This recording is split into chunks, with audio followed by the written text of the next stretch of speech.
So Vision Pro just came out, but as I'm in Europe, I cannot test that yet, unfortunately. But what else are we expecting from Apple in 2024? Today, I want to go over every product line and tell you which products are safe to buy right now and which ones you should rather wait on based on rumors. I looked at the 2023 beginning of the year rumors, and they were pretty accurate, at least for the first half of the year. So you can expect all of those rumors to be pretty accurate as well this year. Basically, I want to prevent you from having that feeling of buying a new laptop and then Apple releasing a new one like a few weeks later, and then you get buyer's remorse because you could have had the new version if you just waited for a little longer. I have chapters in this video so you can skip to whatever product interests you most right now, but my main goal today is not to dive deep into any of the rumors and instead just give you a recommendation based on the rumors we have on whether you should purchase right now or rather wait. So if that sounds good to you, let's get right into it. First up, I want to talk about the Mac and especially the MacBooks, since they are the most popular Mac models. For the MacBook Air, the 13-inch M2 version came out in summer 2022 and the 15-inch M2 version came out in the summer of 2023. There are fairly concrete rumors from many sources pointing towards an update in the next 2 to 3 months, probably in late March. So I would not buy one right now if you're interested in one, and instead wait for those new models to come out. That being said, the rumors suggest that only a slight update is coming. Basically, they will only change from the M2 chip to the M3 chip, which offers like 10 to 15% depending on the task of additional performance. So if you need a laptop right now and cannot wait, or if you get a good deal on an M2 model, it might still be worth purchasing the current model, since other than the new processor, there probably won't be any major changes. With the MacBook Pro, it gets a bit more complicated. So currently, there are no concrete rumors of a new model coming this year, but since that will probably be in like fall, it could still happen and the rumors are maybe just not that far yet because the models are still in development. So we don't really know if a new model is coming this year, but I will still give the MacBook Pro a thumbs up for right now, just because the M3 version came out just 3 months ago and there are still a lot of Macs that are not yet moved to the M3 generation, so that will all have to happen this year, and that might mean that the M4 version of the MacBook Pro will not come out this year. That being said, since 2021 we got basically almost yearly upgrades, so we might still get a new one, but that will, as I said, probably be either in October or November, so there's still a lot of time until then. And also, I don't think that there will be major design changes, as these are usually rumored pretty far out in advance. So yeah, if you really need more performance than the M3 Max can offer right now, then maybe wait, but I really wouldn't recommend it. I think the M3 generation is great and has like great performance increases, especially on the Max version, so just get that and it's safe to buy right now in my opinion. Next up, let's quickly talk about desktop Macs. So the Mac Mini was last updated with the M2 and M2 Pro processors about a year ago, and I would say it's somewhere in the middle, so you can buy it right now, but there's a new version probably coming out fairly soon. We can pretty safely assume that it will be updated to the M3 generation, probably either in the summer or fall this year. I would expect it to probably be at WWDC. I would say if you can wait that long, it might be worth it to wait, but also the M2 Pro to the M3 Pro is not really a huge upgrade, so you could also buy one right now, especially if you get a good deal on it. In addition, there are no rumors currently of a major design or feature change in the Mac Mini, so yeah, if you need one right now, just get it. If you can wait, maybe wait and see what the new version brings. The same basically goes for the Mac Studio and Mac Pro, which are almost the same computer, just in a different chassis. They were last updated in summer of 2023 at WWDC, and they would also be expected to get an upgrade to the M3 Max and then introducing an M3 Ultra this year. I would also expect this to be at WWDC or in like fall, October, November, somewhere around that. But basically this is also probably only going to be a chip upgrade, so if you need one right now, it's still pretty safe to buy. Only if you need like much more performance, then maybe it might be worth waiting. But if you get a good deal especially, I think it's still safe to buy right now. I just want to briefly touch on displays as well, as I would count them into this desktop Mac category. And I think the Pro Display is now almost 4.5 years old or something like that, and the Studio Display is getting close to 2 years old, so you might maybe expect an upgrade there, but there are unfortunately no rumors. I would really love a higher refresh rate, maybe mini LED 5K display from Apple, but it does not sound like we will get that this year, so unfortunately we will have to wait a little bit longer. Alright, next up let's talk about the iPad, which is the iPad Pro, iPad Air and iPad Mini. So no iPad was updated last year, which is the first time this has happened in history, but this also means that we will probably have a big iPad year this year.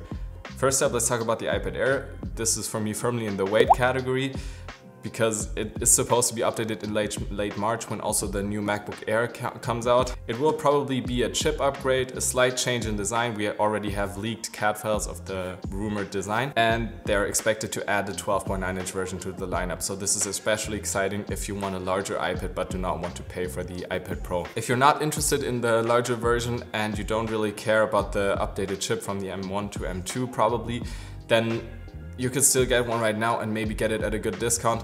But as I said, I would recommend, if you can, just wait, because new models always also means that the old model will probably be even a little bit cheaper than it is right now. So you might still wait and just get the old model if the new model doesn't change anything that's important to you. Next up, let's talk about the iPad Pro, and I would definitely hold off if you can with that one, just because we are rumored to get a major redesign, and I think that's really exciting because the iPad Pro design has basically not changed in a significant way since 2018. According to the current rumors, it will probably come in an 11.1 and 13.1 inch version, so the bezels will probably be slightly slimmer, and the exciting thing is that it will get an OLED display, which will mean that it looks even better, better contrast, deeper blacks, and maybe a bit brighter as well. It's also supposed to come with an M3 chip and a new version of the Magic Keyboard, and this is especially exciting to me since supposedly it will be partly at least made of aluminum, just to improve the durability and make it feel more like a laptop, which is really cool. I'm just very curious to see how it's implemented, because I wouldn't want it to be a lot heavier than the current model,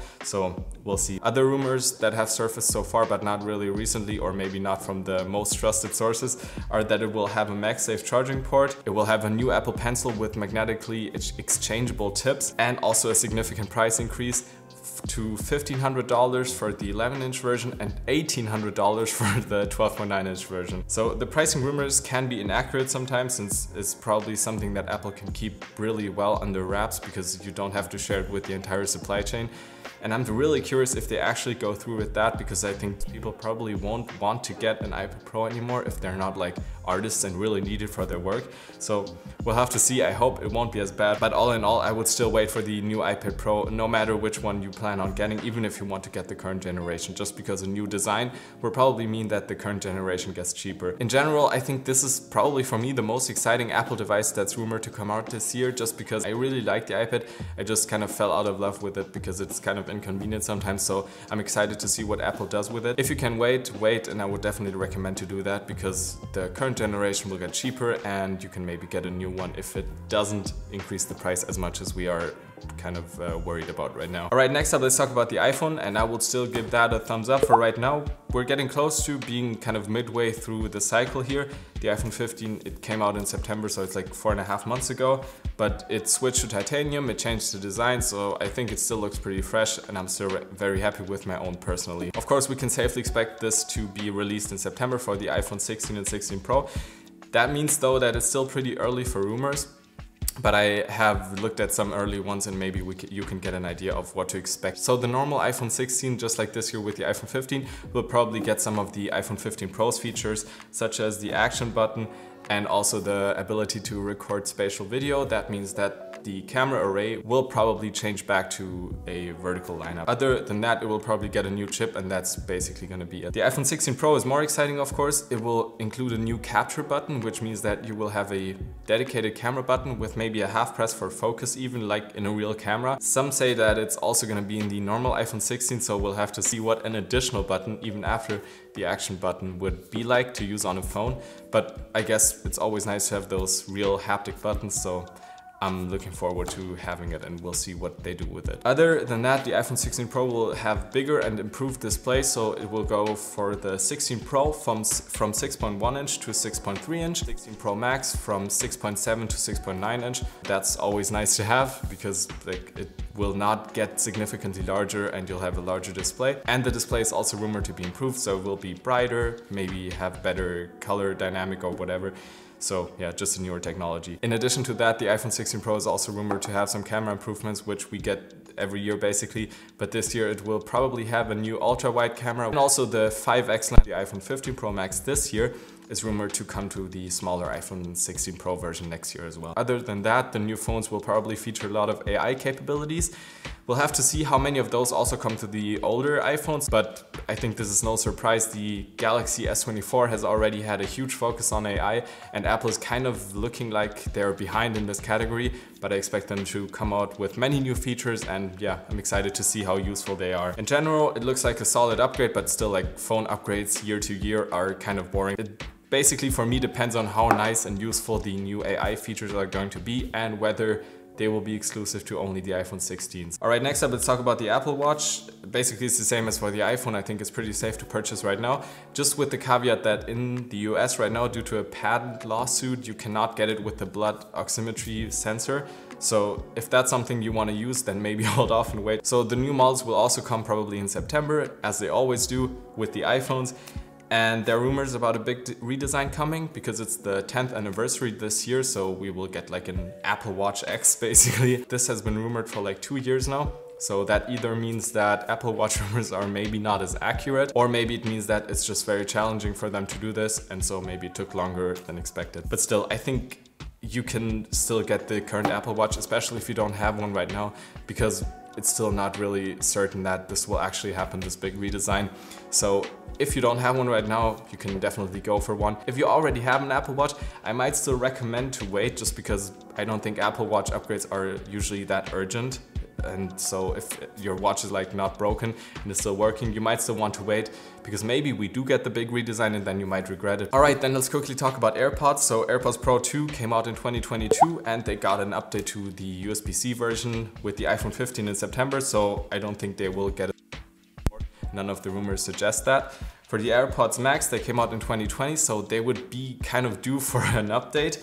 But the current rumors suggest that they basically will only be switched to USB-C and get some new color options, so it will be kind of a boring update. I think they could be improved maybe in some other ways, but unfortunately it doesn't look like that's gonna happen. So if you don't care about the USB-C port and you maybe get a nice deal on the current model with Lightning, then maybe you might still buy them. But yeah, I don't know. AirPods Max are kind of a tough sell, I think, 4 years later. The kind of normal AirPods, or AirPods 3 as the current generation is called, it's kind of a different story. I would wait if you're in the market for those, just because they're rumored to come out in September, and they will probably get a big overhaul, even including one version of them which will have active noise cancellation, just like the AirPods Pro. So I'm really excited to see what they do with that, if they do it with silicone tips, just like in the AirPods Pro. In addition to that, the new model is also rumored to get the volume controls from the AirPods Pro 2 and the Find My in the case with the speakers, which is really clutch for me, and I really like it in my AirPods Pro 2. They will get USB-C, of course, and this will be kind of an entire new model called AirPods 4. So if you can, just wait and maybe don't buy them right now. But that being said, it's still quite a long time. I think AirPods upgrade cycles are probably a little bit longer for everyone, so maybe wait a couple more months until September and get the new version when it comes out. All right, so I hope this was helpful to you. Maybe I could help you out with some purchase you're planning right now, especially for the stuff coming out in March. Maybe it helped you out. If I did help you out and you enjoyed this video, please leave a like and subscribe to my channel, and I'll see you in the next one.